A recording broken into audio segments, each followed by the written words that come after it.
ایک نور آیا اور ایک روشن کتاب. نور کون ہے سنیوں کو سمجھانے کی ضرورت نہیں. دوسرے لوگ تعویل کرتے ہیں نور سے مراد وہ ہے, نور سے مراد یہ ہے.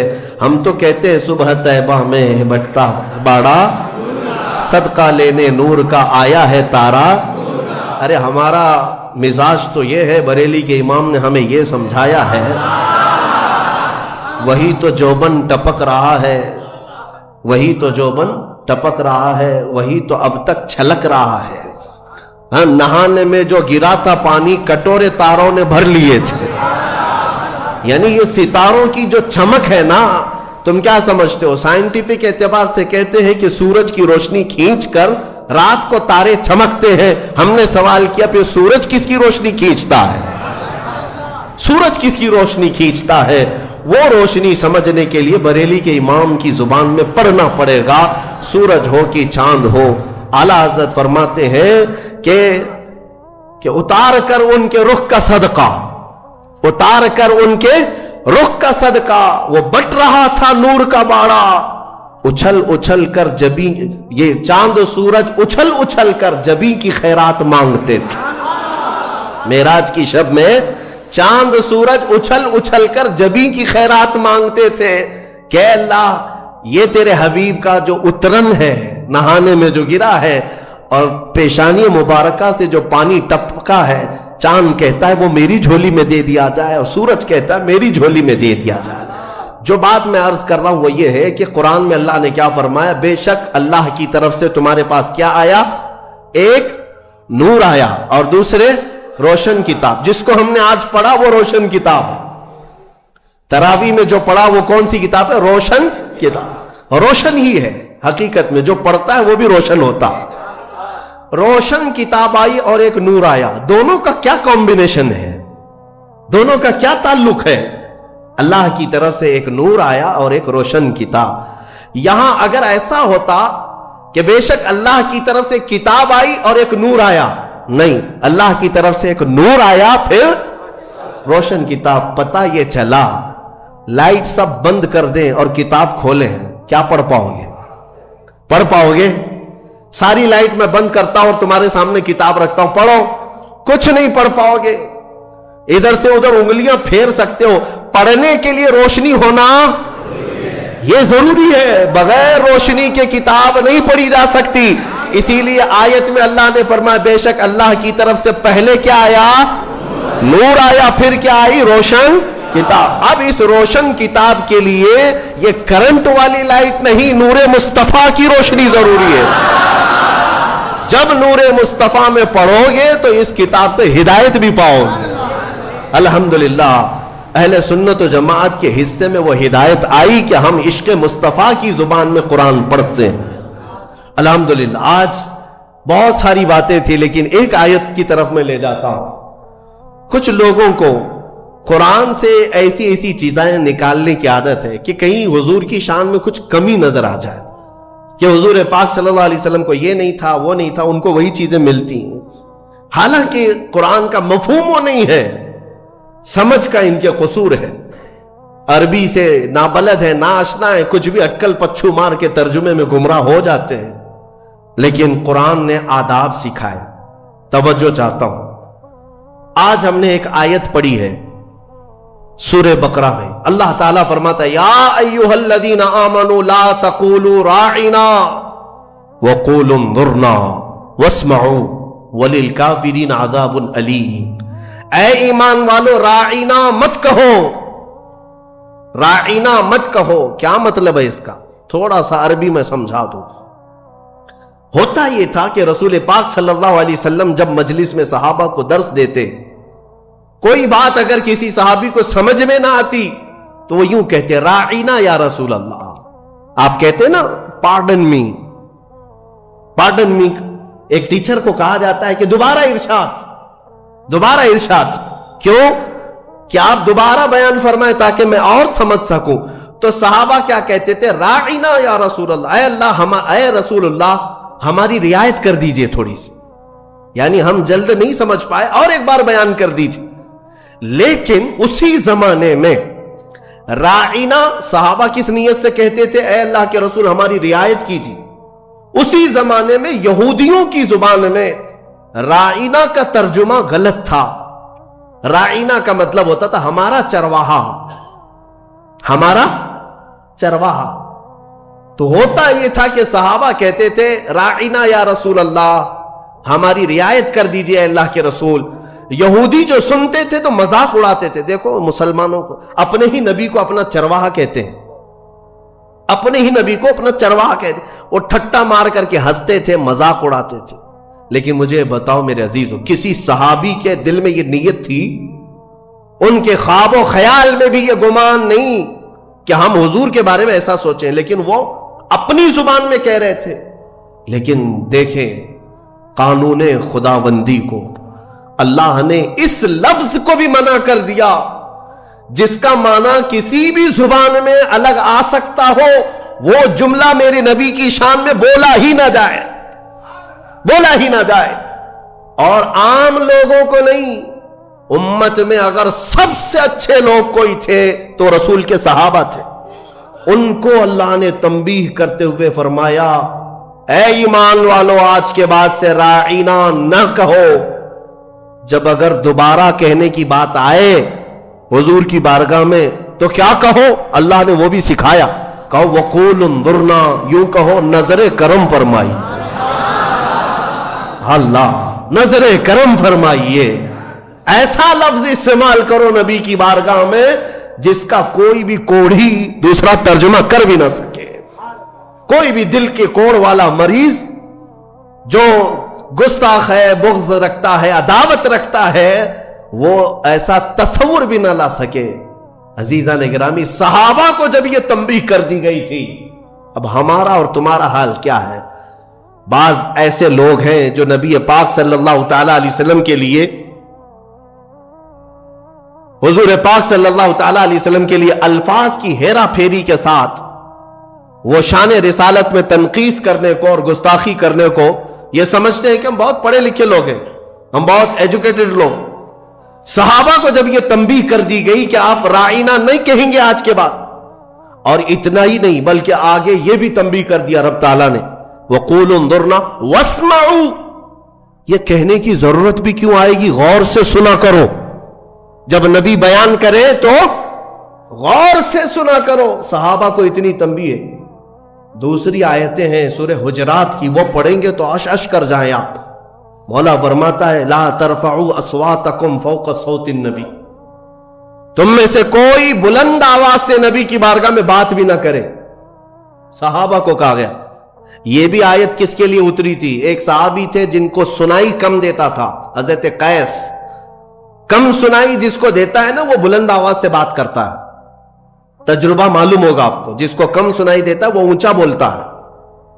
اس صحابی کی عادت تھی، وہ زور سے کہتے تھے یا رسول اللہ آپ نے کیا کہا؟ مولا کو یہ بھی پسند نہیں تھا. عتاب نازل فرمایا کہ اگر تم نے بلند آواز سے بات کی میرے نبی کے دربار میں، جتنے اعمال تھے اب کے سب ضائع ہو گئے، سب ختم ہو گئے. ان تحبط اعمالکم وانتم لا تشعرون. تمہیں گمان بھی نہیں ہوگا، تمہیں پتہ بھی نہیں چلے گا، سارے اعمال ضائع کر دیے جائیں گے.